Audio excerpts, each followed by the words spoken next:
अस्सलाम वालेकुम रहमतुल्लाहि व बरकातुहू। आज बनने जा रही है रसमलाई। और रसमलाई दे वास्ते सानू चाहिए जी एक अदद अंडा जिहड़ा कि असीं अजे फेंटना है इनू। उस बाद रसमलाई का डब्बा एक खोल लिया है। 2 तो 4 चम्मच आयल दे सानू चाहिए ने, 2 चम्मच, ठीक है। और इंशाल्लाह इनू मिक्स करांगे। इहदा गुन्नांगे आटा। इहदे विच एक अंडा जाएगा, 2-3 चम्मच जाएंगे आयल दे और ये आटा तैयार हो जाएगा।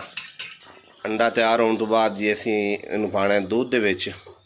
और ये फिर गोलियां जड़ियां ने ना, गोलियां बना के असी दुध च पानियां ने, तो उस बाद वो गोलियां फुलनियां शुरू हो जाएगियां तो थोड़ी रसमलाई तैयार होनी शुरू हो जाएगी जी, ठीक है।